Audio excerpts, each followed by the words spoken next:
and welcome to Mission. My name is Josephine Frempon, and on our first story, residents of Issa Krom village in the Tv3 Plain district of the Ashanti region now have access to safe water. The community clinic has also been provided with a medical assistant as well as a motorbike to aid transportation. This follows a TV3 report on lack of potable water in the community, a report put together by Catherine Frempon.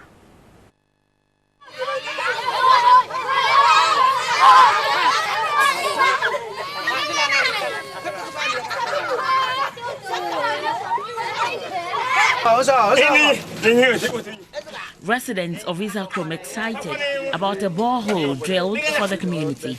Both the old and young were overwhelmed with emotions and visibly happy to witness a life-changing experience. I say, "Well, mobile papa na there. I buy my just say na yenye nsu no bi no say e pese yenye bi no. Nti se a papa na aba no ye hu say nsu no de ye banya bi no ntina ye na age ye sire a ye gugu ye hu." We are very happy to get water close to us. We used to walk many miles to fetch water, sometimes spending days at the riverbank. Our wives and sisters were suffering. It's refreshing to get water at our doorstep. For the elderly, it was pleasant to access potable water for the first time in their lives, having to drink water from polluted sources for ages. For these children, their first sip of water from the drilled borehole will forever stay in their memory.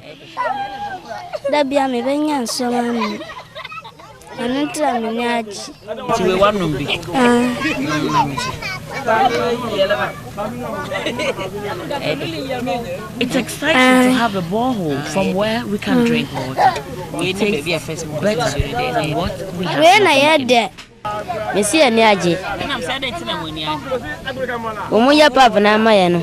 For decades, residents depended on streams and any available water source for survival. When the mission team visited the community in July this year, TV3 reported on the plight of women and children who had to access water from unwholesome sources. Months after the report, residents can now access potable water after an organization drilled a borehole for the community. Thankfully, through the support of Star Assurance, we've been able to get a borehole for them. We are doing the test run now. Yeah, so now it's working perfectly. They are fetching it. We are trying to establish the quantity. Once that is done, if the yield is so low, then we will do what they call a hydrofracturing to get more so that it can sustain them during the harmattan. The Issa Krom clinic, though a modern one with all the necessary facilities and equipment, did not have access to transportation, especially when they had to refer cases. The facility did not have a medical officer, and nurses had to grapple with limited logistics. A nurse sums up the difficulty at the facility when TV3 first reported the story. The facility now has a medical officer and a motorbike to aid transportation. However, the lack of electricity and water is still hampering effective delivery of health care. We don't have electricity, and the work here we are doing delivery, antenatal, and general cases. But since we don't have light, I can see that the work will be difficult. And we are still talking to our development partners, the Red Kappa Foundation, to be able to construct a small solar power for the clinic and then the quarters, so that at least they can be using, even if the light goes there and there is no lights, they can depend on the solar, because it's a facility that we want to use to sustain the people in the area.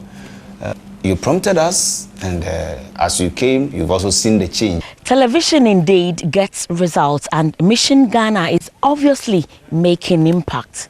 Through our reportage, the people of Issa Krom now have access to safe drinking water as well as improved health conditions, a major leap in Ghana's efforts to attaining the Sustainable Development Goals. From Issa Krom in the Tv3 Plains district in the Ashanti region, Catherine Frempon reporting for TV3 News.